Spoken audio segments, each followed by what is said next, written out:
ഇനി അടുത്തായിട്ട് പഠിക്കാൻ പോകുന്നതാണ് ഡീസെൻട്രലൈസേഷൻ അഥവാ വികേന്ദ്രീകരണം. അപ്പം ഡെലിഗേഷൻ നമ്മൾ പറഞ്ഞു, ജോലിയെ തൻ്റെ സബോർഡിനേറ്റ്സിനും കൂടെ വീതിച്ചു കൊടുക്കുന്നതിനാണ് ഡെലിഗേഷൻ എന്ന് പറയുന്നത്. ഡീസെൻട്രലൈസേഷൻ എന്ന് പറഞ്ഞാലും ജോലിയെ വീതിച്ചു കൊടുക്കൽ തന്നെയാണ്. പക്ഷേ അത് തമ്മിലുള്ളൊരു ചെറിയ വ്യത്യാസം എന്ന് പറഞ്ഞിട്ടുണ്ടെങ്കിൽ, ഈ ഡെലിഗേഷൻ എന്ന് പറയുന്ന ഒരു പ്രോസസ്സ് അത് ചെയ്യുന്നത് ഒരു മാനേജർ തൻ്റെ തൊട്ട് താഴെയുള്ള ജീവനക്കാരനായിരിക്കും ജോലി വീതിച്ചു കൊടുക്കുന്നത്. ഇപ്പോൾ ഒരു മാനേജർ തൻ്റെ അസിസ്റ്റൻറ്റ് മാനേജർക്ക് ജോലി വീതിച്ചു കൊടുക്കും. എൻ്റെ ഈ ജോലികളെല്ലാം നീ അങ്ങ് ചെയ്തു എന്ന് പറഞ്ഞ് അങ്ങനെ കുറച്ച് കാര്യങ്ങൾ തൊട്ടടുത്തിരിക്കുന്ന ഇമ്മീഡിയറ്റ് ആയിട്ട് ഇരിക്കുന്ന ആൾക്കാരാണ് അത് വീതിച്ചു കൊടുക്കുന്നത്. അതേസമയം ഡീസെൻട്രലൈസേഷൻ എന്ന് പറഞ്ഞാൽ അത് ഒരു ഓർഗനൈസേഷന് മൊത്തം ജോലി വീതിച്ചു കൊടുക്കുന്ന ഒരു പ്രോസസ്സിനെയാണ് ഈ ഡീസെൻട്രലൈസേഷൻ എന്ന് പറയുന്നത്. അതെല്ലാ ലെവൽസിലും, ടോപ്പ് ലെവലിലും മിഡിൽ ലെവലിലും ലോവർ ലെവലിലും എല്ലാം ഡീസെൻട്രലൈസേഷൻ ഉണ്ടാവും. അതേസമയം ഡെലിഗേഷൻ എന്ന് പറഞ്ഞാൽ എന്താണ്? ഇമ്മീഡിയറ്റ് ആയിട്ടിരിക്കുന്ന ആൾക്ക് ജോലി വീതിച്ചു കൊടുക്കുന്നതിനെയാണ് ഈ ഡെലിഗേഷൻ എന്ന് പറയുന്നത്. അതാണ് ഇത് തമ്മിലുള്ള ഒരു പ്രധാനപ്പെട്ട വ്യത്യാസം. രണ്ടും ജോലി വീതിച്ചു കൊടുക്കൽ തന്നെയാണ്. ഇനി നമുക്ക് ഡീസെൻട്രലൈസേഷൻ എന്താണെന്നുള്ള കാര്യം ഡീറ്റെയിൽ ആയിട്ട് നോക്കാം. Decentralisation refers to the systematic dispersal of authority അധികാരത്തെ ഡിസ്പേഴ്സ് ചെയ്യുകയാണ്, അതിനെ വീതിച്ചു കൊടുക്കുന്നതിനെയാണ് നമ്മളെന്ന് പറയുന്നത് ഡീസെൻട്രലൈസേഷൻ എന്ന് പറയുന്നത്. ടു ദ ലോവർ ലെവൽ, എവിടെ വരെ? ടു ദ ലോവർ ലെവൽ വരെ അധികാരം വീതിച്ചു കൊടുക്കുന്നതിനെയാണ് ഡീസെൻട്രലൈസേഷൻ എന്ന് പറയുന്നത്. In other words, it refers to the delegation of authority throughout all the level of organisation. അവിടെ വീണ്ടും പറഞ്ഞിരിക്കുകയാണ് ഡെലിഗേഷൻ ഓഫ് അതോറിറ്റി, ഈ അധികാരത്തെ വീതിച്ചു കൊടുക്കുകയാണ് എവിടെയാണ്? Throughout all the levels of ഓർഗനൈസേഷൻ്റെ എല്ലാ ലെവൽസിലോട്ടും ഈ പറഞ്ഞിരിക്കുന്ന ജോലിയെ വീതിച്ചു കൊടുക്കുന്നതിനെയാണ് ഡീസെൻട്രലൈസേഷൻ എന്ന് പറയുന്നത്. അപ്പോൾ നിങ്ങൾക്ക് മനസ്സിലായി കാണും രണ്ട് തമ്മിലുള്ള വ്യത്യാസം എന്ന് എനിക്ക് തോന്നുന്നു. കാരണം ഡെലിഗേഷൻ എന്ന് പറഞ്ഞിട്ടുണ്ടെങ്കിൽ എന്താണ്?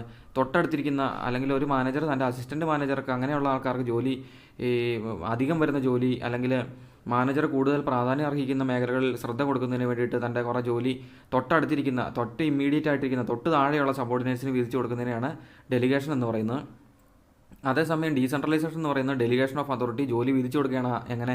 ടു ഓൾ ലെവൽസ് ഓഫ് മാനേജ്മെൻറ്റിൻ്റെ എല്ലാ ലെവൽസിലോട്ടും ജോലി വീതിച്ചു കൊടുക്കുന്നതിനെയാണ് ഈ പറഞ്ഞിരിക്കുന്ന ഡീസെൻട്രലൈസേഷൻ എന്ന് പറയുന്നത്. Top level, middle level, lower level എല്ലാ ലെവൽസിലോട്ടും ജോലി അവിടെ വീതിച്ചു കൊടുക്കുകയാണ് ചെയ്യുന്നത്. ഇനി അടുത്തായിട്ട് അവിടെ പറഞ്ഞിരിക്കുകയാണ് ഒരു ഡെഫിനേഷനാണ് പറഞ്ഞിട്ടുള്ളത്. ലൂയിസ് എ അലൻ പറഞ്ഞിരിക്കുന്ന ഒരു ഡെഫിനേഷനാണ് അതിൻ്റെ അകത്തുള്ളത്. അതായത് ഇവിടെ പറഞ്ഞിരിക്കുകയാണ് decentralisation is the systematic effort, ഒരു സിസ്റ്റമാറ്റിക് ആയിട്ടുള്ള ഒരു ചിട്ടയോട് കൂടിയിട്ടുള്ള ഒരു എഫേർട്ടാണ് ഈ ഡീസെൻട്രലൈസേഷൻ എന്ന് പറയുന്നത്. എന്തിനു വേണ്ടിയിട്ടുള്ളതെന്ന് നോക്കാം. To delegate to the lowest level of authority. അപ്പം ഈ ജോലികളെ അത് ഏറ്റവും താഴെത്തട്ടിൽ വരെ വീതിച്ചു കൊടുക്കുന്ന, അധികാരത്തെ താഴെത്തട്ടിൽ വരെ വീതിച്ചു കൊടുക്കുന്ന ഒരു സിസ്റ്റമാറ്റിക് ആയിട്ടുള്ള ഒരു എഫേർട്ടിനെയാണ് നമ്മളെന്ന് പറയുന്നത് ഡീസെൻട്രലൈസേഷൻ എന്ന് പറയുന്നത്. ഇപ്പോൾ ഇവിടെ പറഞ്ഞിരിക്കുകയാണ്, ലൂയിസ് എ അലൻ പറഞ്ഞിരിക്കുകയാണ്, ഡീസെൻട്രലൈസേഷൻ എന്ന് പറഞ്ഞിട്ടുണ്ടെങ്കിൽ ഈ അതോറിറ്റി അധികാരത്തെ ഏറ്റവും താഴെത്തട്ടിൽ വരെ സിസ്റ്റമാറ്റിക് ആയിട്ട് വീതിച്ചു കൊടുക്കുന്നതിനെയാണ്, ഒരു സിസ്റ്റമാറ്റിക് എന്ന് പറഞ്ഞാൽ ആ ഒരു ചിട്ടയോട് കൂടി തന്നെ വീതിച്ചു കൊടുക്കുന്നതിനെയാണ് ഡീസെൻട്രലൈസേഷൻ എന്ന് പറയുന്നത്. അതിൻ്റെ അത് ചെറിയൊരു എക്സംഷൻ ഉണ്ട്. Except that which can only B എക്സർസൈസ്ഡ് at central points.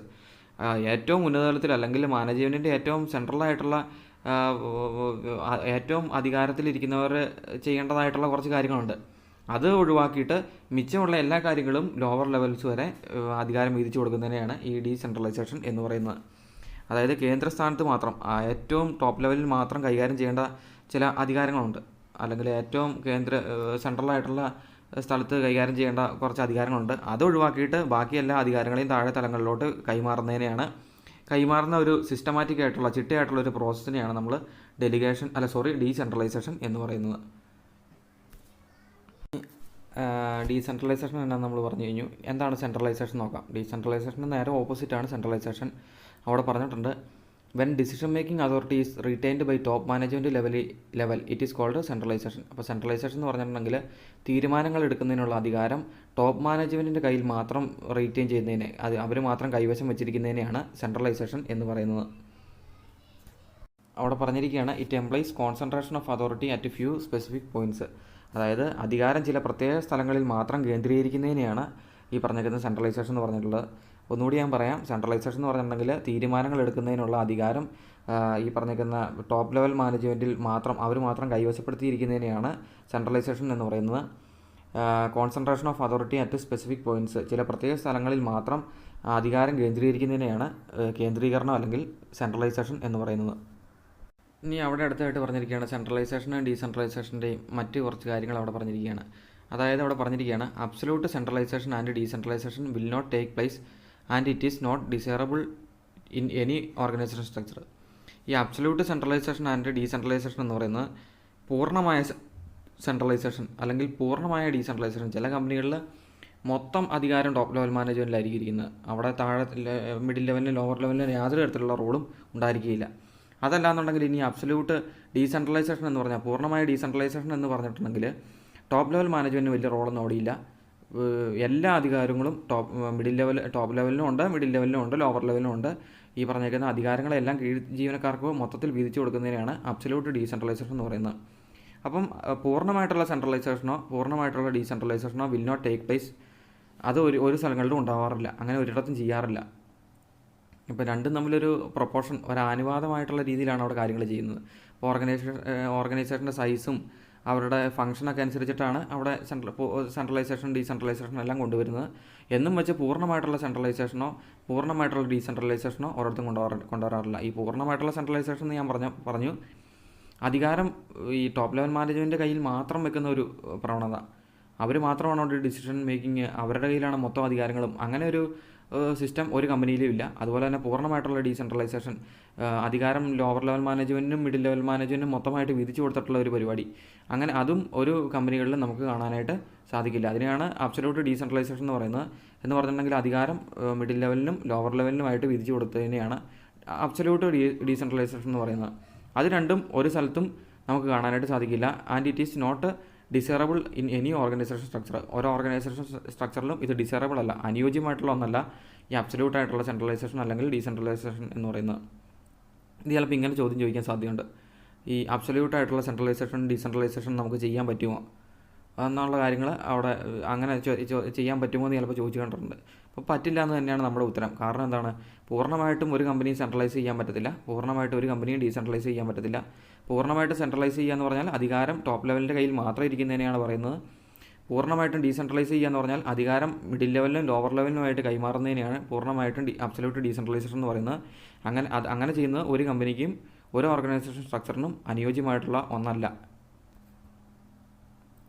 ഇനി അവിടെ പറഞ്ഞിരിക്കുകയാണ് an organisation grows in size. ഒരു കമ്പനി അതിൻ്റെ സൈസിൽ വളരുകയാണെങ്കിൽ there is a tendency towards decentralised decision making.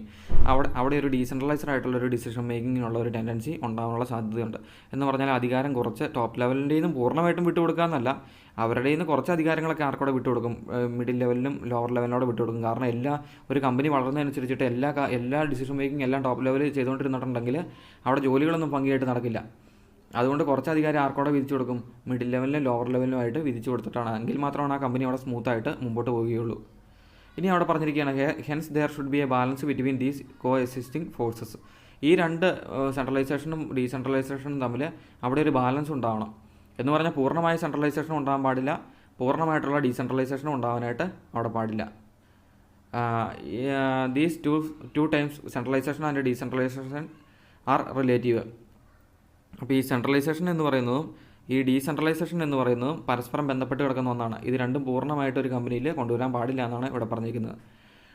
There degree differ from organisation to organisation. അപ്പോൾ ഓരോ ഓർഗനൈസേഷൻ്റെ നേച്ചർ അല്ലെങ്കിൽ അവരുടെ സൈസ് അനുസരിച്ചിട്ട് ഈ പറഞ്ഞിരിക്കുന്ന സെൻട്രലൈസേഷൻ്റെയും ഡീസെൻട്രലൈസേഷൻ്റെയും ഈ ഡിഗ്രി അളവ് എന്ന് പറഞ്ഞാൽ കൂടിയും കുറഞ്ഞുകൊണ്ടിരിക്കും. ഇപ്പോൾ ചെറിയൊരു കമ്പനിയാണെങ്കിൽ അവിടെ സെൻട്രലൈസേഷൻ്റെ കാര്യമുള്ളൂ. ഇപ്പം നമ്മുടെ ചെറിയ ഷോപ്പുകൾ അവിടെയൊക്കെ സെൻട്രലൈസേഷൻ്റെ കാര്യമുള്ളൂ. കാരണം അവിടെ ഇരിക്കുന്ന ആ ഓണർ മാത്രം അവിടെയുള്ള കാര്യങ്ങൾ തീരുമാനിച്ചാൽ മതി. അതേസമയം ഒരു മൾട്ടിനാഷണൽ കമ്പനി, പല രാജ്യത്തും കമ്പനികളുണ്ട് അല്ലെങ്കിൽ പല സ്റ്റേറ്റിലും കമ്പനികളുള്ള ഒരു ഓർഗനൈസേഷൻ ആണെങ്കിൽ അവിടെ ഡീസെൻട്രലൈസേഷൻ ആവശ്യമായിട്ട് വരും. കാരണം എല്ലാവരും ഒരു ടോപ്പ് ലെവൽ മാത്രം നോക്കിക്കൊണ്ടിരുന്ന അവിടുത്തെ കാര്യങ്ങൾ നടക്കില്ല.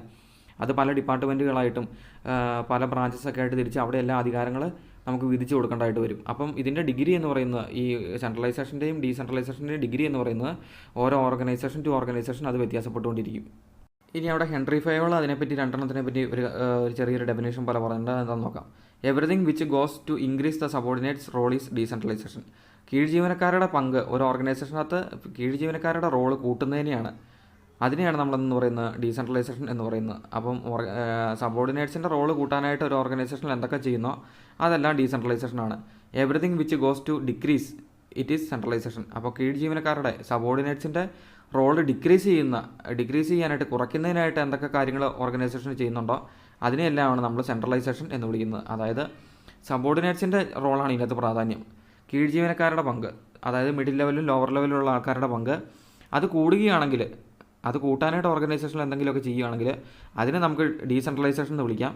അത് കുറയ്ക്കുന്നതിനായിട്ട്, കീഴ് ജീവനക്കാരുടെ പങ്ക് കുറയ്ക്കുന്നതിനായിട്ട്, അല്ലെങ്കിൽ അവരുടെ തീരുമാനങ്ങൾ എടുക്കുന്നതിനുള്ള അവരുടെ പങ്കെല്ലാം കുറയ്ക്കുന്നതിനായിട്ട് എന്തെങ്കിലുമൊക്കെ ചെയ്യുകയാണെങ്കിൽ അതിനെ നമുക്ക് സെൻട്രലൈസേഷൻ എന്നും വിളിക്കാനായിട്ട് സാധിക്കും. ഇനി അടുത്തതായിട്ട് അതിനകത്ത് നമ്മൾ പറയാൻ പോകുന്ന കാര്യമാണ് ഇമ്പോർട്ടൻസ് ഓഫ് ഡീസെൻട്രലൈസേഷൻ. ഡീസെൻട്രലൈസേഷൻ്റെ പ്രാധാന്യം എന്തൊക്കെയാണ്? ഒന്നാമത് പറഞ്ഞിരിക്കുകയാണ് ഡെവലപ്പ് ഇനീഷ്യേറ്റീവ് എമംഗ് സബോർഡിനേറ്റ്സ്. കീഴ് ജീവനക്കാർക്കിടയിൽ അവരുടെ ഒരു ഇനീഷ്യേറ്റീവ്, അവരുടെ ഒരു മുൻകൈ എടുക്കുന്നതിനുള്ള ഒരു അവസരം അവിടെ കൊടുക്കുകയാണ് ചെയ്യുന്നത്. It helps to promote self reliance and confidence. ആൾക്കാരുടെ ഒരു സെൽഫ് റിലയൻസ് അല്ലെങ്കിൽ കോൺഫിഡൻസ് ഇവിടെ വർദ്ധിപ്പിക്കുകയാണ് ചെയ്യുന്നത്, ആത്മവിശ്വാസം വർദ്ധിപ്പിക്കുകയാണ് ചെയ്യുന്നത് എമംഗസ്റ്റ് സബോർഡിനേറ്റ്സ്. അപ്പോൾ അവരുടെ ഒരു ആത്മവിശ്വാസം വർദ്ധിപ്പിക്കുന്നതിന് ഈ ഡീസെൻട്രലൈസേഷൻ ഒരു വഴി ഉണ്ടാക്കുകയാണ് ചെയ്യുന്നത്. This will encourage subordinates to take initiative and adopt innovative methods. അപ്പോൾ ഈ ഡീസെൻട്രലൈസേഷൻ വഴി സബോർഡിനേറ്റ്സിനെ അവരെ എൻകറേജ് ചെയ്യുകയാണ്. എന്തിനാണ് എൻകറേജ് ചെയ്യുന്നത്? ഇനീഷ്യേറ്റീവ് എടുക്കുന്നതിനും മുൻകൈ എടുക്കുന്നതിനും ആൻഡ് അഡോപ്റ്റ് ഇന്നോവേറ്റീവ് മെത്തേഡ്സ്, പുതിയ മെത്തേഡുകൾ. അപ്പോൾ അവരുടെ ക്രിയേറ്റീവായിട്ട് അവർക്ക് എന്തെങ്കിലുമൊക്കെ ചെയ്യാനുണ്ടെങ്കിൽ, ഇന്നോവേറ്റീവായിട്ട് ചെയ്യാനുണ്ടെങ്കിൽ അത്തരം മെത്തേഡുകളെല്ലാം ഉപയോഗിച്ച് ഇനീഷ്യേറ്റീവ് മുൻകൈ എടുക്കുന്നതിനും അതോടൊപ്പം തന്നെ അങ്ങനെ അവർക്കൊരു ഡെവലപ്മെൻറ്റ് ഉണ്ടാകുന്നതിനും ഈ ഡീസെൻട്രലൈസേഷൻ ഹെൽപ്പ് ചെയ്യുന്നുണ്ട്. അപ്പോൾ ഇവിടെ ഏറ്റവും പ്രാധാന്യമായിട്ട് പറയേണ്ട കോൺഫിഡൻസ് ആണ്. ഇത് എംപ്ലോയീസിൻ്റെ അല്ലെങ്കിൽ കീഴ് ജീവനക്കാരുടെ സെൽഫ് റിലയൻസും അതോടൊപ്പം തന്നെ കോൺഫിഡൻസും വർദ്ധിപ്പിക്കുന്നു. സെൽഫ് റിലയൻസ് എന്ന് പറഞ്ഞാൽ സ്വന്തമായിട്ട് ആശ്രയിക്കുക. അപ്പോൾ ഓരോ ജോലികളൊക്കെ ഇവർ ചെയ്യുന്നത് സ്വന്തമായിട്ട് ചെയ്യുകയാണ് ചെയ്യുന്നത്. അപ്പോൾ സ്വന്തമായിട്ട് ഓരോന്ന് ചെയ്ത് സക്സസ് ഉണ്ടാക്കുമ്പോൾ അവിടെ അവർക്ക് എന്തുണ്ടാകുന്നുണ്ട്? അവിടെ ഒരു കോൺഫിഡൻസ് ഉണ്ടാകുന്നുണ്ട്. അപ്പോൾ അതാണ് ഇവിടെ ഒന്നാമതായിട്ട് ഡീസെൻട്രലൈസേഷൻ്റെ പ്രത്യേകത എന്ന് പറയുന്നത്. ഇനി രണ്ടാമതായിട്ട് പറഞ്ഞിരിക്കുകയാണ് develop managerial talent for the future. ഭാവിയിലോട്ട് മാനേജീരിയൽ പ്രതിഭകളെ വികസിപ്പിക്കാനായിട്ട് സാധിക്കുന്നു. അതായത് ഇപ്പം മാനേജർമാർ ചെയ്യേണ്ട ജോലി അല്ലെങ്കിൽ അവർക്ക് ജോലി വീതിച്ച് കിട്ടുന്ന വഴി അവർ ചെയ്യുന്ന ജോലിക്ക് പുറമേ തന്നെ കുറച്ച് ടോപ്പ് ലെവൽ മാനേജ്മെൻറ്റ് ചെയ്യുന്ന കാര്യങ്ങളെല്ലാം ഇവർ ചെയ്യുന്നുണ്ട്. അപ്പോൾ അവരുടെ മാനേജീരിയൽ ടാലൻ്റാണ് അതുവഴി വർദ്ധിക്കുന്നത്. അവർ ഓരോ കാര്യങ്ങളെല്ലാം മാനേജ് ചെയ്ത് അവരുടെ ആ ഒരു മാനേജീരിയൽ ടാലൻറ്റ് വർദ്ധിപ്പിക്കുകയും അത് ഫ്യൂച്ചറിലോട്ട് അവർക്ക് ഗുണമായിട്ട് വരികയാണ് ഇവിടെ ചെയ്യുന്നത്. ഇൻ ഡീസെൻട്രലൈസ്ഡ് ഓർഗനൈസേഷൻ, ഒരു ഡീസെൻട്രലൈസ്ഡ് ആയിട്ടുള്ള ഓർഗനൈസേഷനിൽ the subordinates gets more opportunities to utilise their talents. ഇവിടെ കീഴ് ജീവനക്കാർക്ക് എന്താണ് കിട്ടുന്നത്? അവർക്ക് ഒരുപാട് അവസരങ്ങൾ കിട്ടുകയാണ്. അവരുടെ ടാലൻസ്, അവരുടെ കഴിവുകളെ യൂട്ടിലൈസ് ചെയ്യാനായിട്ട് അവർക്ക് ഒരുപാട് കഴിവുകൾ അവിടെ കിട്ടുകയാണ് ചെയ്യുന്നത്. It allows them to develop skills that help them rise in the organisation. ഇതെന്താണ്? അവരുടെ സ്കിൽസ് ഡെവലപ്പ് ചെയ്യുന്നുണ്ട്, അവരുടെ കഴിവുകൾ ഡെവലപ്പ് ചെയ്യുന്നതിനും അതോടൊപ്പം തന്നെ റൈസ് ഇൻ ദ ഓർഗനൈസേഷൻ, ആ കമ്പനിയിൽ ഓർഗനൈസേഷനകത്ത് അവർക്ക് വളർന്നു വരുന്നതിനുള്ള ഒരു സാഹചര്യവുമാണ് അവിടെ കൊടുക്കുന്നത്. Thus decentralisation develop managerial talent for the future. അങ്ങനെ ഡീസെൻട്രലൈസേഷൻ എന്ത് ചെയ്യുകയാണ്? മാനേജീരിയൽ ടാലൻറ്റ്, ഒരു മാനേജീരിയൽ ടാലൻ്റ് ഉള്ള ആൾക്കാരെ ഫ്യൂച്ചറിലോട്ട് വേണ്ടി ഡെവലപ്പ് ചെയ്യുകയാണ് ചെയ്യുന്നത്. അപ്പോൾ ഇവിടെ നമുക്ക് നോക്കിയാൽ അറിയാം, ഇവിടെ എംപ്ലോയീസ് എല്ലാം മാനേജ്മെൻറ്റ് ഒരുപാട് കാര്യങ്ങൾ അവിടെ മാനേജ് ചെയ്യുകയാണ്. കാരണം അവർക്ക് ഒരുപാട് ജോലികൾ അവർക്ക് വീതിച്ച് കിട്ടിയിട്ടുണ്ട്. അപ്പോൾ ആ കാര്യങ്ങളെല്ലാം കൃത്യമായിട്ട് സക്സസ്ഫുള്ളായിട്ട് ചെയ്യണമെന്നുണ്ടെങ്കിൽ അവർ നന്നായിട്ട് അവിടെ മാനേജ്മെൻറ്റ് ചെയ്തെങ്കിൽ മാത്രമേ സാധിക്കുകയുള്ളൂ. അപ്പോൾ ഇങ്ങനെ അവർ ഓരോ ജോലികളും ചെയ്യുന്ന വഴി അവരുടെ മാനേജീരിയൽ സ്കിൽസ് അവിടെ വർദ്ധിക്കുകയാണ് ചെയ്യുന്നത്. അപ്പോൾ അതാണ് ഇവിടെ പറഞ്ഞേക്കുന്നത് develop managerial talent for future. ഭാവിയിലോട്ട് മാനേജീരിയൽ ടാലൻ്റുള്ള ആൾക്കാരെ ഡെവലപ്പ് ചെയ്യുന്നതിന് ഈ പറഞ്ഞേക്കുന്ന ഡീസെൻട്രലൈസേഷൻ ഹെൽപ്പ് ചെയ്യുന്നുണ്ടെന്നാണ് പറഞ്ഞേക്കുന്നത്.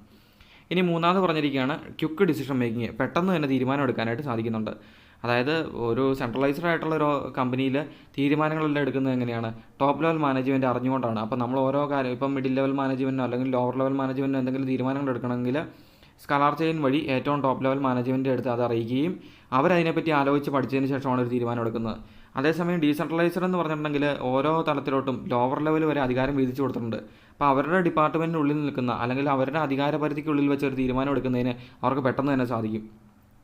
അത് ടോപ്പ് ലെവൽ മാനേജ്മെൻറ്റിനെ അറിയിക്കേണ്ട കാര്യം പോലും അവിടെ വരുന്നില്ല. ആ സ്പോട്ടിൽ വെച്ച് തന്നെ, ആ സ്ഥലത്ത് വെച്ച് തന്നെ അവർക്ക് പെട്ടെന്ന് തന്നെ തീരുമാനങ്ങൾ എടുത്ത് മുമ്പോട്ട് പോകാനായിട്ട് സാധിക്കുന്നുണ്ട്. In decentralisation decision making power is entrusted with those who are supposed to execute the decision. അതായത് ഇവിടെ പറഞ്ഞിരിക്കുകയാണ് ഡീസെൻട്രലൈസേഷനിൽ ഡിസിഷൻ മേക്കിങ്ങിൻ്റെ പവർ, തീരുമാനങ്ങൾ എടുക്കുന്നതിനുള്ള അധികാരം ആർക്കാണ് കൊടുത്തേക്കുന്നത്? ആരാണോ ഈ തീരുമാനങ്ങൾ എക്സിക്യൂട്ട് ചെയ്യുന്നത് അല്ലെങ്കിൽ ആരാണോ അവിടെ ജോലികൾ ചെയ്യുന്നത്, ആ തീരുമാനമായിട്ട് ബന്ധപ്പെട്ട് ചെയ്യുന്ന ജോലികൾ ചെയ്യുന്ന ആരാണോ അവർക്കാണ് ആ തീരുമാനങ്ങൾ എടുക്കുന്നതിനുള്ള ഒരു ഡിസിഷൻ മേക്കിങ്ങിൻ്റെ പവർ കൊടുത്തിരിക്കുന്നത്. അപ്പം ജോലി ചെയ്യുന്നവർക്കാണ് അവിടെ പെട്ടെന്ന് തന്നെ തീരുമാനങ്ങൾ എടുക്കാൻ സാധിക്കുന്നത്. അല്ലാണ്ട് ടോപ്പ് ലെവലിലോട്ട് അതേപ്പറ്റി ആലോചിച്ച് ഫയലുമായിട്ട് പോകേണ്ട കാര്യമില്ല. ആരാണോ ജോലി ചെയ്യുന്നത്, ആരാണോ എടുക്കുന്ന തീരുമാനം എക്സിക്യൂട്ട് ചെയ്യുന്നത്, നടപ്പിലാക്കുന്നത്, അയാൾക്ക് ആ തീരുമാനം എടുക്കാനുള്ള സ്വാതന്ത്ര്യം അവിടെ കൊടുത്തിട്ടുണ്ട്. ഇൻ അതർ വേർഡ്സ്, മറ്റൊരു വാക്കിൽ പറയുകയാണെങ്കിൽ decisions are taken at the levels which are nearest to the point of action. ജോലി ചെയ്യുന്ന പോയിന്റ് ഓഫ് ആക്ഷൻ എന്ന് പറഞ്ഞാൽ ജോലി ചെയ്യുന്ന സ്ഥലം, അതിന് ആ ജോലി ചെയ്യുന്ന സ്ഥലത്ത് വെച്ച് തന്നെ തീരുമാനങ്ങൾ എടുക്കുന്നതിനുള്ള ഒരു സ്വാതന്ത്ര്യമാണ് അവിടെ കൊടുത്തിട്ടുള്ളത്. അതുകൊണ്ട് തന്നെ നമുക്ക് എന്ത് ചെയ്യാൻ സാധിക്കും, പെട്ടെന്ന് തന്നെ തീരുമാനങ്ങൾ എടുക്കാനായിട്ട് സാധിക്കും. This speeds up the process of decision making. ഇതെന്തിന് സ്പീഡപ്പ് ചെയ്യുകയാണ്, ഡിസിഷൻ മേക്കിങ്ങിന് പെട്ടെന്ന് തന്നെ തീരുമാനങ്ങൾ എടുക്കാനായിട്ട് അവിടെ സാധിക്കുന്നുണ്ട്. There are also less chance of information distortion എന്ന് പറഞ്ഞിട്ടെങ്കിൽ ഇപ്പം നമ്മളിപ്പം സെൻട്രലൈസേഷൻ ആണെങ്കിൽ നമുക്കറിയാം, ഒരു ലോവർ ലെവൽ മാനേജ്മെൻറ്റിൽ ഒരു തീരുമാനം എടുക്കണമെങ്കിൽ അത് മിഡിൽ ലെവൽ മാനേജേഴ്സിൻ്റെ അടുത്ത് എത്തിക്കണം, അവിടുന്ന് ടോപ്പ് ലെവൽ മാനേജേഴ്സിൻ്റെ അടുത്ത് എത്തിക്കണം. പിന്നെ അവരൊരു കാര്യം തീരുമാനിച്ചിട്ട് മിഡിൽ ലെവൽ മാനേജേഴ്സിനോട് പറയും, അവരാണ് പിന്നെ ലോവർ ലെവൽ മാനേജേഴ്സിനോട് ആ തീരുമാനം പറയേണ്ടത്. അപ്പോൾ ഈ പറഞ്ഞേക്കുന്ന വിവരങ്ങളെല്ലാം അങ്ങോട്ടും ഇങ്ങോട്ടും വ്യത്യാസപ്പെട്ട് വരാനുള്ള സാധ്യതയുണ്ട്. അപ്പോൾ പലരുടെ കൈമാറി പോകുന്നതുകൊണ്ട് കൃത്യമായിട്ടുള്ള ഇൻഫർമേഷൻ ടോപ്പ് ലെവൽ മാനേജ്മെൻറ്റിൻ്റെ അടുത്ത് എത്തണമെന്നില്ല, തിരിച്ചും അങ്ങനെ തന്നെയൊക്കെ ആയിരിക്കും. പക്ഷേ അതേസമയം ഡീസെൻട്രലൈസേഷനാണ്, അത് അവിടെ വെച്ച് തന്നെ നമുക്ക് ജോലി ചെയ്യുന്ന സ്ഥലത്ത് വെച്ച് തന്നെ നമുക്ക് തീരുമാനങ്ങൾ എടുക്കാൻ കഴിയുന്നുണ്ടെങ്കിൽ അതിനെല്ലാം less chance of information distortion. ഈ പറഞ്ഞേക്കുന്ന ഇൻഫർമേഷനൊന്നും വളച്ചൊടിക്കാനുള്ള സാധ്യതകളൊന്നും അവിടെ കാണുന്നില്ല. പെട്ടെന്ന് തന്നെ തീരുമാനങ്ങൾ കറക്റ്റായിട്ട് എടുക്കാനായിട്ട് നമുക്ക് സാധിക്കും. അപ്പോൾ ക്വിക്ക് ഡിസിഷൻ മേക്കിംഗ് എന്ന് പറഞ്ഞാൽ ഇത്രേ ഉള്ളൂ. ഡീസെൻട്രലൈസേഷൻ എന്ന് പറഞ്ഞിട്ടുണ്ടെങ്കിൽ ജോലി ചെയ്യുന്ന സ്ഥലത്ത് വെച്ച് തന്നെ തീരുമാനങ്ങൾ എടുക്കുന്നതിനാണ് ഈ ഡീസെൻട്രലൈസേഷൻ എന്ന് പറയുന്നത്. അപ്പം അത് ഇതിൻ്റെ ഒരു പ്രാധാന്യമായിട്ട് നമുക്ക് പറയാൻ സാധിക്കും. പെട്ടെന്ന് തന്നെ നമുക്ക് എന്ത് ചെയ്യാൻ പറ്റും, തീരുമാനങ്ങൾ എടുക്കാൻ സാധിക്കും എന്നുള്ളതാണ് ഇതിൻ്റെ ഒരു അഡ്വാൻറ്റേജ് എന്ന് പറയുന്നത്. ഇനി നാലാമത് പറഞ്ഞിരിക്കുകയാണ് റിലീഫ് ടു ടോപ്പ് മാനേജ്മെൻറ്റ്. ഉന്നതതല മാനേജ്മെൻറ്റിന് ജോലിഭാരം കുറയ്ക്കുന്നു. കാരണം അവരുടെ ജോലികളാണ് എന്ത് ചെയ്തേക്കുന്നത്, അവരുടെ പ്രാധാന്യമുള്ള ജോലികൾ മാത്രമാണ് ടോപ്പ് മാനേജ്മെൻറ്റ് ചെയ്യുന്നുള്ളൂ. മിച്ചമുള്ളതെല്ലാം മിഡിൽ ലെവലിനും ലോവർ ലെവലിനുമായിട്ട് വിധിച്ചു കൊടുത്തേക്കുകയാണ്. അതുകൊണ്ട് തന്നെ ടോപ്പ് ലെവൽ മാനേജ്മെൻറ്റിന് ജോലിഭാരം വളരെ കുറവാണ്. In the decentralised organisation top executives are not engaged in day to day problems. ഇപ്പം ഡീസെൻട്രലൈസ്ഡ് ആയിട്ടുള്ള ഒരു ഓർഗനൈസേഷനിൽ ദൈനംദിന ജോലികളിനകത്തൊന്നും ഈ പറഞ്ഞേക്കുന്ന ടോപ്പ് ലെവൽ മാനേജ്മെൻറ്റ് എൻഗേജ് ചെയ്യുന്നില്ല. അവർ ആ ദൈനംദിന ജോലികളെല്ലാം ആർക്ക് വിധിച്ചു കൊടുത്തിരിക്കുകയാണ്, മിഡിൽ ലെവലിനും ലോവർ ലെവലിനുമായിട്ട് വിധിച്ചു കൊടുത്തിരിക്കുകയാണ്. Therefore top executives get enough time to plan ahead, develop new strategies, make important policy decisions and concentrate on coordination and control. അപ്പം ഇവർ ഈ ഡേ ടു ഡേ പ്രോബ്ലംസ് എല്ലാം ആർക്ക് വിട്ടു കൊടുത്തിരിക്കുകയാണ്, മിഡിൽ ലെവൽ മാനേജേഴ്സിനും ലോവർ ലെവൽ മാനേജേഴ്സിനും വിട്ടു കൊടുത്തിരിക്കുകയാണ്. അപ്പോൾ അങ്ങനെ വിട്ടുകൊടുത്തത് കൊണ്ട് എന്താണ് അവർക്കൊരു ഗുണം കിട്ടിയിരിക്കുന്നത്, ടോപ്പ് ലെവൽ മാനേജേഴ്സിന് ഡേ ടു ഡേ പ്രോബ്ലംസിലൊന്നും ഫോക്കസ് ചെയ്യേണ്ട, അവരെന്തിൽ ഫോക്കസ് ചെയ്താൽ മതി, പുതിയ കാര്യങ്ങൾ പ്ലാൻ ചെയ്യുന്നതിലും പുതിയ സ്ട്രാറ്റജി തന്ത്രങ്ങൾ ഉണ്ടാക്കുന്നതിനും പുതിയ പോളിസികളും തീരുമാനങ്ങളെല്ലാം ഡിസിഷൻസ് എല്ലാം ഉണ്ടാക്കുന്നതിനും കോർഡിനേഷൻ, കമ്പനിയുടെ മൊത്തത്തിലുള്ള കോർഡിനേഷനിലും അതോടൊപ്പം തന്നെ കമ്പനീനെ മൊത്തത്തിൽ കൺട്രോൾ ചെയ്യുന്നതിനൊക്കെ ആയിട്ട് ടോപ്പ് ലെവൽ മാനേജേഴ്സിന് ശ്രദ്ധ കൊടുക്കാനായിട്ട് സാധിക്കും. അതേസമയം ഡേ ടു ഡേ പ്രോബ്ലംസ് എല്ലാം ആരാണ് ഹാൻഡിൽ ചെയ്യുന്നത്, താഴെ തട്ടിലുള്ള ജീവനക്കാർക്കായിട്ട് അവർക്ക് അവരുടേതായിട്ടുള്ള തലങ്ങളിലോട്ട് അത് വിധിച്ചു കൊടുത്തിരിക്കുകയാണ്. This in fact is a relief to top executive. ഇതെന്താണ്, ടോപ്പ് എക്സിക്യൂട്ടീവിന് ഒരു റിലീഫാണ്, ഒരു ആശ്വാസമായിട്ടാണ് മാറിയിരിക്കുന്നത്. അപ്പം ടോപ്പ് മാനേജ്മെൻറ്റിന് അവിടെ ഒരു ഡീസെൻട്രലൈസേഷൻ ആണെങ്കിൽ ഒരു റിലീഫ് കിട്ടുമെന്നാണ് പറഞ്ഞിരിക്കുന്നത്. എങ്ങനെയാണ് റിലീഫ് കിട്ടുന്നത്, അവർക്ക് പുതിയ കാര്യങ്ങൾ പ്ലാൻ ചെയ്യുന്നതിനും സ്ട്രാറ്റജി ഉണ്ടാക്കുന്നതിനും ഇമ്പോർട്ടൻ്റ് ആയിട്ടുള്ള പുതിയ പോളിസി ഉണ്ടാക്കുന്നതിനൊക്കെ ആയിട്ട് അവർക്ക് അവരുടെ സമയത്തെ വിനിയോഗിക്കാം. ഡേ ടു ഡേ പ്രോബ്ലംസ് എല്ലാം ആർക്ക് വിട്ടുകൊടുത്തിരിക്കുകയാണ്, തൻ്റെ കീഴ് ജീവനക്കാർക്കെല്ലാം ആയിട്ട് വിട്ടുകൊടുത്തിരിക്കുകയാണ് അവിടെ ചെയ്യുന്നത്. ഇനി അഞ്ചാമതായിട്ട് അവിടെ പറഞ്ഞിരിക്കുകയാണ് ഫെസിലിറ്റേറ്റ് ഗ്രോത്ത്. എന്താണ്, കമ്പനിയുടെ വളർച്ചയ്ക്ക് സഹായമാകുന്നുണ്ട്. എങ്ങനെയാണെന്ന് നോക്കാം. Decentralisation provide greater autonomy to lower and middle level management. Lower level മാനേജ്മെൻറ്റിനും മിഡിൽ ലെവൽ മാനേജ്മെൻറ്റിനും കൂടുതൽ സ്വാതന്ത്ര്യം കൊടുത്തിട്ടുള്ള ഒരു പരിപാടിയാണ് ഈ ഡീസെൻട്രലൈസേഷൻ എന്ന് പറയുന്നത്. This allows them to function in a manner best suited to their departments and develop a sense of competition. അതായത് ഇങ്ങനെ അവർക്ക് സ്വാതന്ത്ര്യം കൊടുക്കുന്നത് മൂലം അവർക്ക് അവരുടെ ഡിപ്പാർട്ട്മെൻറ്റിന് സ്യൂട്ടായിട്ടുള്ള രീതിയിൽ, അവരുടെ ഡിപ്പാർട്ട്മെൻറ്റിന് യോജിച്ച രീതിയിലാണ് അവരുടെ പ്രവർത്തനങ്ങളെല്ലാം കാഴ്ചവെക്കുന്നത്.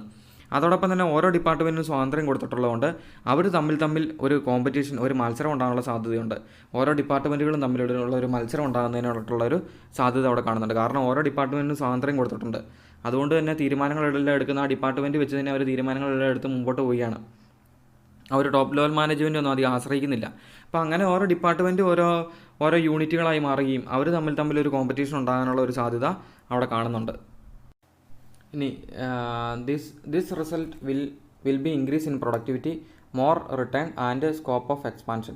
അപ്പോൾ ഇങ്ങനെ ഒരു കോമ്പറ്റീഷൻ ഉണ്ടാകുന്നതുകൊണ്ട് അവിടെ എല്ലാവരും നന്നായിട്ട് ജോലി ചെയ്യും. മറ്റു ഡിപ്പാർട്ട്മെൻറ്റിനേക്കാൾ മികച്ചതായിട്ട് നമുക്കിവിടെ റിസൾട്ട് ഉണ്ടാക്കണം, അല്ലെങ്കിൽ അതിനേക്കാളും കൂടുതൽ മികച്ച രീതിയിൽ ജോലികൾ ഇവിടെ ചെയ്യണമെന്ന് ഓരോ ഡിപ്പാർട്ട്മെൻറ്റും തീരുമാനിക്കുന്നത് മൂലം അവിടെ പ്രൊഡക്ടിവിറ്റി കൂടാനുള്ള സാധ്യതയുണ്ട്, അവിടെ റിട്ടേൺ കൂടുതൽ പ്രോഫിറ്റ് ഉണ്ടാകാനുള്ള സാധ്യതയുണ്ട്, കമ്പനി വലുതാകാനുള്ള സാധ്യത അവിടെ കാണുന്നുണ്ട്. ഇങ്ങനെയാണ് ഡീസെൻട്രലൈസേഷൻ ഗ്രോത്ത് ഒരു വളർച്ചയ്ക്ക് വഴിയുണ്ടാക്കുന്നത്. അതായത് ഓരോ ഡിപ്പാർട്ട്മെൻറ്റിനും ഓരോ ഡിസിഷൻ മേക്കിങ്ങിനും ഒക്കെ ആയിട്ട് അവിടെ ഒരു സ്വാതന്ത്ര്യം കൊടുത്തിരിക്കുകയാണ്. അതുകൊണ്ട് തന്നെ അവിടെ ഓരോ ഡിപ്പാർട്ട്മെൻറ്റുകളും പരസ്പരം മത്സരത്തോടു കൂടി തന്നെ ജോലി ചെയ്യുകയും അതുകൊണ്ട് തന്നെ അവിടെ പ്രൊഡക്ടിവിറ്റി കൂടുകയും റിട്ടേൺ കൂടുകയും എക്സ്പാൻഷൻ കമ്പനി വലുതാകാനുള്ള സാധ്യതയെല്ലാം അവിടെ നമുക്ക് കാണാനായിട്ട് സാധിക്കും. ഇനി ലാസ്റ്റ് വൺ പറഞ്ഞിരിക്കുകയാണ് better control. In a decentralised setup it become easier to fix standard of performance, evaluate the performance and take corrective action. അപ്പം ഇവിടെ എന്താണ്, ഓരോ ഡിപ്പാർട്ട്മെൻറ്റുകൾക്ക് സ്വാതന്ത്ര്യം ഉണ്ടെന്നുള്ള കാര്യമൊക്കെ നമ്മൾ പറഞ്ഞു. അപ്പോൾ അവർക്ക് ഡിസിഷൻ മേക്കിങ്ങിനുള്ള സ്വാതന്ത്ര്യം, എല്ലാത്തിനുള്ള സ്വാതന്ത്ര്യം അവിടെ കൊടുത്തിട്ടുണ്ട്. അതുകൊണ്ട് തന്നെ ആ സ്ഥലത്ത് വെച്ച് തന്നെ നമുക്ക് ഇവരെ ഇവാലുവേറ്റ് ചെയ്യാനായിട്ട്, അവരുടെ പെർഫോമൻസിനെ ഇവാലുവേറ്റ് ചെയ്യാൻ സാധിക്കും. എന്തെങ്കിലും വ്യത്യാസം അവർ തീരുമാനിച്ചേക്കുന്ന കാര്യങ്ങൾക്ക് പ്ലാനിനെയാണ് നമ്മൾ ഈ സ്റ്റാൻഡേർഡ് എന്ന് വിളിക്കുന്നത്. ഫിക്സ് സ്റ്റാൻഡേർഡ് എന്ന് പറഞ്ഞാൽ അവിടെ പ്ലാൻ തയ്യാറാക്കാനായിട്ട് അവർക്ക് അവിടെ വെച്ച് തന്നെ സാധിക്കും. അത് കഴിഞ്ഞിട്ട് അവിടെ നടക്കുന്ന പെർഫോമൻസിനെ ഇവാലുവേറ്റ് ചെയ്യാൻ സാധിക്കും. ആ പ്ലാനിനകത്ത് നിന്ന് എന്തെങ്കിലും ഡീവിയേഷൻ ഉണ്ടെങ്കിൽ അതിനെ കറക്റ്റ് ചെയ്യാനായിട്ട് ടേക്ക് കറക്റ്റീവ് ആക്ഷൻ, എന്തെങ്കിലുമൊക്കെ പ്ലാനിൻ്റെ അകത്ത് നിന്ന് വ്യത്യാസപ്പെട്ടാണ് അവിടെ നടക്കുന്നതെങ്കിൽ പെട്ടെന്ന് തന്നെ കറക്റ്റ് ചെയ്യാനായിട്ട് സാധിക്കും. This will lead to better control. അങ്ങനെ നമുക്ക് ആ ഡിപ്പാർട്ട്മെൻറ്റിനെ, ആ ചെറിയൊരു യൂണിറ്റിനെ നമുക്ക് നന്നായിട്ട് കൺട്രോൾ ചെയ്ത് മുമ്പോട്ട് കൊണ്ടുപോകാനായിട്ട് സാധിക്കും. അതാണ് ബെറ്റർ കൺട്രോൾ എന്നുകൊണ്ട് ഉദ്ദേശിക്കുന്നത്. ഇനി ഒന്നുകൂടി പറയുകയാണെങ്കിൽ, ഒന്നാമത് പറഞ്ഞിരിക്കുകയാണ് ഡെവലപ്പ് ഇനീഷ്യേറ്റീവ് എമംഗ് സബോർഡിനേറ്റ്സ്. അവിടെ ആൾക്കാർ ജോലിക്കാർക്ക് ജോലി വിധിച്ചു കൊടുക്കുന്നത് മൂലം അവർക്ക് അവരുടെ ആത്മവിശ്വാസം വർദ്ധിക്കുകയും ജോലി നന്നായിട്ട് ചെയ്ത് പഠിക്കുകയൊക്കെ ചെയ്യുന്നതുകൊണ്ട് സബോർഡിനേറ്റ്സിൻ്റെ ഇടയ്ക്കുന്ന ഒരു ഇനീഷ്യേറ്റീവ് ഉണ്ടാക്കാനായിട്ട് നമുക്ക് സാധിക്കും. അവർ രണ്ടാമത് പറഞ്ഞിരിക്കുകയാണ് develop managerial talent for future. ഈ ആൾക്കാർക്ക് മാനേജ്മെൻറ്റ് ജോലികൾ വിധിച്ചു കൊടുക്കുന്നത് മൂലം അവരത് ചെയ്ത് പഠിക്കുകയും അതുവഴി അവരുടെ സ്കില്ല് വർദ്ധിക്കുകയും ചെയ്യുന്നുണ്ട്. അവരുടെ ടാലൻറ്റിനെ നന്നായിട്ട് ഉപയോഗിക്കാൻ കഴിയുന്നുണ്ട്. അതുവഴി അവർക്ക് അവരുടെ മാനേജറിയൽ ടാലൻറ്റ് വർദ്ധിപ്പിക്കാനും ഫ്യൂച്ചറിലോട്ട് മാനേജേഴ്സായി മാറാനുള്ള സാധ്യത നമുക്ക് കാണാനായിട്ട് സാധിക്കും. ഓരോ ഡിപ്പാർട്ട്മെൻറ്റിനും സ്വാതന്ത്ര്യം കൊടുത്തേക്കുന്നതുകൊണ്ട് അവിടെ പെട്ടെന്ന് തന്നെ ക്വിക്കായിട്ട് തന്നെ ഡിസിഷൻ മേക്കിങ്ങിന് സാധിക്കും. അത് ടോപ്പ് ലെവൽ മാനേജ്മെൻറ്റിൻ്റെ അടുത്ത് പോയി അനുവാദം മേടിക്കേണ്ട കാര്യങ്ങളൊന്നും അവിടെ ഇല്ല. ഓരോ ഡിപ്പാർട്ട്മെൻറ്റിൻ്റെ ആ സ്ഥലത്ത് വെച്ച് തന്നെ പെട്ടെന്ന് തന്നെ തീരുമാനങ്ങൾ എടുക്കാനായിട്ട് സാധിക്കും. ടോപ്പ് ലെവൽ മാനേജ്മെൻറ്റിന് ഇതൊരു ആശ്വാസമാണ്. അവർക്ക് ഡേ ടു ഡേ ജോലികളെല്ലാം കീഴ് ജീവനക്കാർക്ക് വിട്ടുകൊടുത്ത് പ്ലാനിങ്ങുകളിലും സ്ട്രാറ്റജി ഉണ്ടാക്കുന്നതിലും കോർഡിനേഷനിലൊക്കെ അവർക്ക് ശ്രദ്ധിക്കാനായിട്ട് സാധിക്കും. അതോടൊപ്പം തന്നെ ഗ്രോത്ത്, കമ്പനിക്ക് ഓർഗനൈസേഷൻ ഒരു ഗ്രോത്ത് കൊണ്ടുവരാൻ സാധിക്കും. എങ്ങനെയാണ്, അവരുടെ ഓരോ ഡിപ്പാർട്ട്മെൻറ്റിനും സ്വാതന്ത്ര്യം കൊടുത്തേക്കുന്ന മൂലം അവർ തമ്മിൽ ഒരു മത്സരം ഉണ്ടാകുകയും അതുവഴി പ്രൊഡക്ടിവിറ്റി വർദ്ധിക്കുകയും ലാഭം കൂടുകയൊക്കെ ചെയ്യാനുള്ള സാധ്യത അവിടെയുണ്ട്. അതോടൊപ്പം തന്നെ ഒരു ഓർഗനൈസേഷനെ പൂർണ്ണമായിട്ട് നല്ല രീതിയിൽ കൺട്രോൾ ചെയ്യാൻ സാധിക്കും. കാരണം ഓരോ ഡിപ്പാർട്ട്മെൻറ്റിനും സ്വാതന്ത്ര്യം കൊടുത്തിട്ടുള്ളത് മൂലം ആ സ്വാതന്ത്ര്യം ഓരോ ഡിപ്പാർട്ട്മെൻറ്റിനും എന്താണ് അവിടെ വെച്ച് തന്നെ പ്ലാൻ ചെയ്യുന്നതിനും ആ പെർഫോമൻസിനെ ഇവാലുവേറ്റ് ചെയ്യുന്നതിനും എന്തെങ്കിലും വ്യത്യാസങ്ങളുണ്ടെങ്കിൽ കറക്റ്റ് ചെയ്യുന്നതിനെല്ലാം പെട്ടെന്ന് തന്നെ സാധിക്കും. അതുകൊണ്ട് തന്നെ ഒരു ഓർഗനൈസേഷനെ പെട്ടെന്ന് തന്നെ കൺട്രോൾ ചെയ്യാനായിട്ട് നമുക്ക് സാധിക്കും. ഇനി അടുത്താണ് difference between centralisation and decentralisation. നമുക്കത് ഓരോന്നായിട്ട് നോക്കാം. ഒന്നാമത്തെ കൺസെപ്റ്റ് എന്താണ്, അതിൻ്റെ കൺസെപ്റ്റ് എന്നുള്ള കാര്യമാണ്. എന്ന് പറഞ്ഞാൽ ആശയം എന്താണ്. സെൻട്രലൈസേഷൻ്റെ ആശയം എന്ന് പറയുന്നത് it means retention of decision making authority at the top level management. തീരുമാനങ്ങൾ എടുക്കുന്നതിനുള്ള അധികാരം ഉന്നതതല മാനേജ്മെൻറ്റിൽ, ടോപ്പ് ലെവൽ മാനേജ്മെൻറ്റിൽ നിലനിർത്തുന്നതിനെയാണ് സെൻട്രലൈസേഷൻ എന്ന് പറയുന്നത്. ഇറ്റ് ഈസ് ദ ഡീസെൻട്രലൈസേഷൻ എന്ന് പറഞ്ഞിട്ടുണ്ടെങ്കിൽ it is the delegation of authority throughout all levels. മുഴുവൻ തലങ്ങളിലോട്ടും, top level, middle level, lower level, അങ്ങനെ മുഴുവൻ തലങ്ങളിലോട്ടും അധികാരം കൈമാറ്റം ചെയ്യുന്നതിനെയാണ് ഡീസെൻട്രലൈസേഷൻ എന്ന് പറയുന്നത്. ഇനി രണ്ടാമത്തെ ലക്ഷ്യം, objective, to retain decision making authority at top level management. ഉന്നത തലങ്ങളിൽ മാത്രം ഡിസിഷൻ മേക്കിങ്ങിനുള്ള അധികാരം നിലനിർത്തുന്നതിനെയാണ്, അല്ലെങ്കിൽ അധികാരം ടോപ്പ് ലെവലിൽ മാത്രം നിലനിർത്തുന്നതിനെയാണ് സെൻട്രലൈസേഷൻ എന്ന് പറയുന്നത്. To disperse decision making authority to lower levels. താഴെ തട്ടുകളിലോട്ടോടെ, അതായത് മിഡിൽ ലെവലിലോട്ടും ലോവർ ലെവലിലോട്ടും അധികാരം കൈമാറ്റം ചെയ്യുന്നതിനെയാണ് ഡീസെൻട്രലൈസേഷൻ എന്ന് പറയുന്നത്.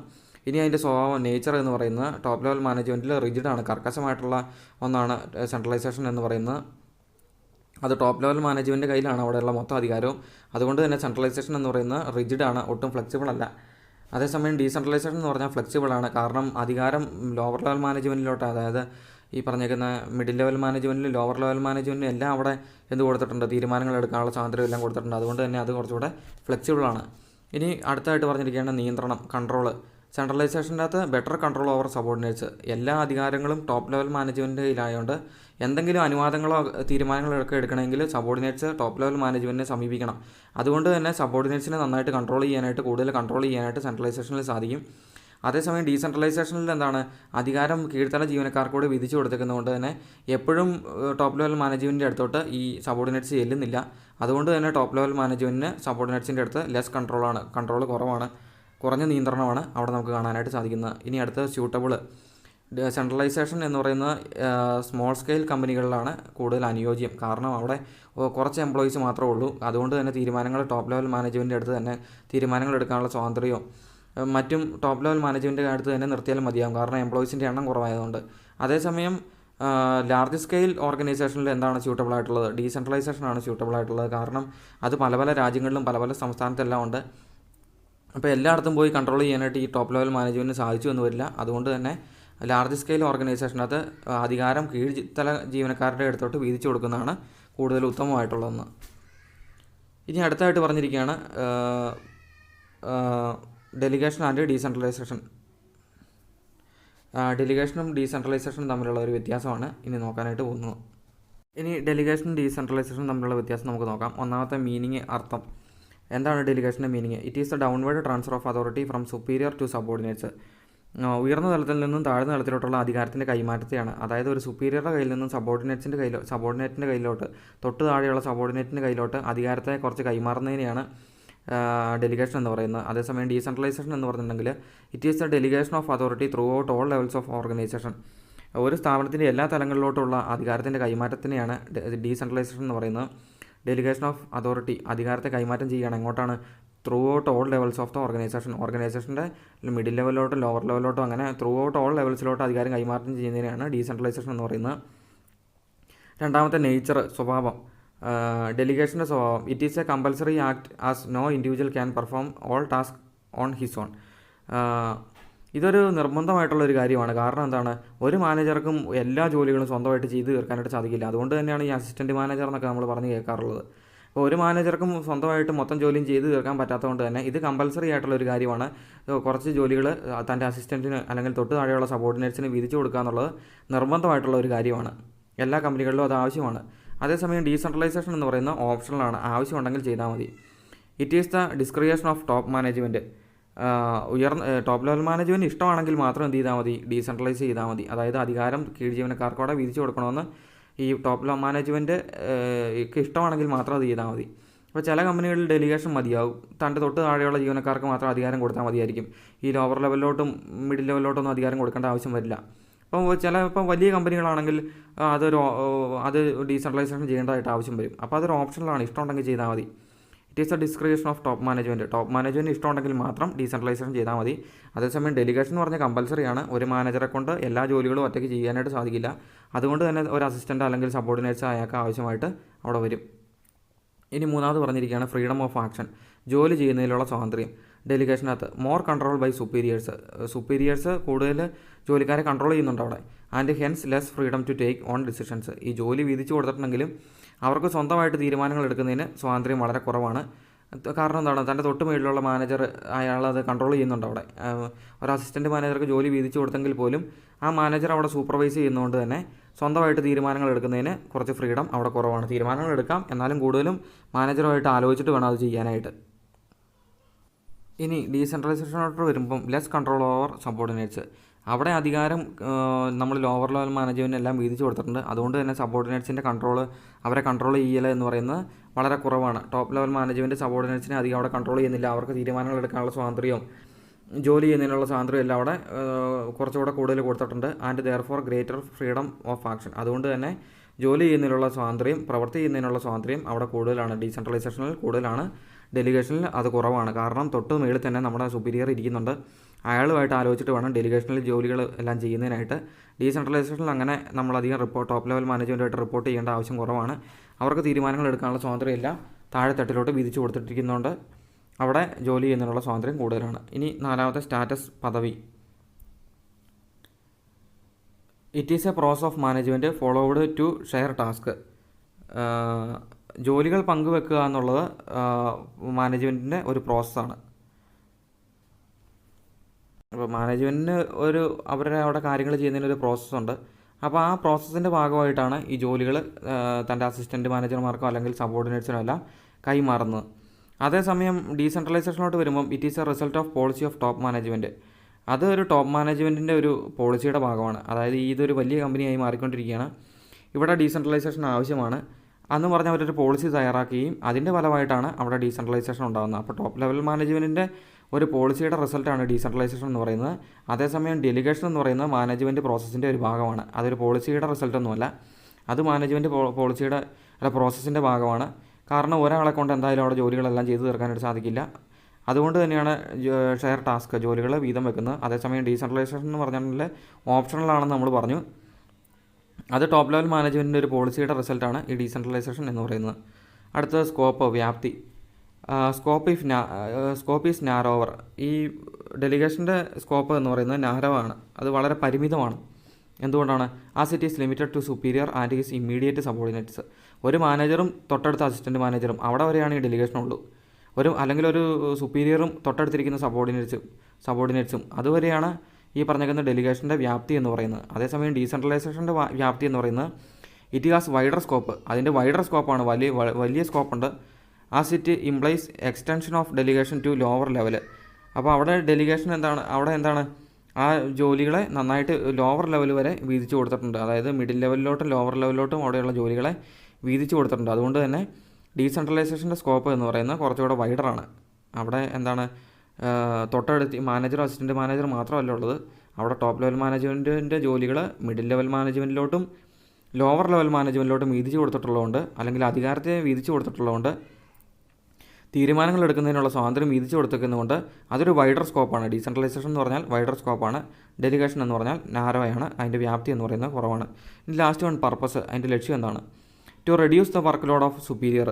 മേലധികാരിയുടെ അല്ലെങ്കിൽ സുപ്പീരിയറുടെ ജോലിഭാരം കുറയ്ക്കുക എന്നുള്ളതാണ് ഡെലിഗേഷൻ്റെ ലക്ഷ്യം. ഡീസെൻട്രലൈസേഷൻ്റെ ലക്ഷ്യം എന്ന് പറയുന്നത് to increase the role of subordinates and by giving them more autonomy. കൂടുതൽ പ്രവർത്തന സ്വാതന്ത്ര്യം കൊടുക്കുന്ന വഴി കീഴ് ജീവനക്കാരുടെ പങ്കാളിത്തം വർദ്ധിപ്പിക്കുക എന്നുള്ളൊരു ലക്ഷ്യമാണ് ഡീസെൻട്രലൈസേഷനകത്തുള്ളത്. ഇൻക്രീസ് ദ റോൾ ഓഫ് സബോർഡിനേറ്റ്സിൻ്റെ കീഴ് ജീവനക്കാരുടെ റോൾ വർദ്ധിപ്പിക്കുക എന്നുള്ളതാണ് ഡീസെൻട്രലൈസേഷനകത്ത് വരുന്നത്.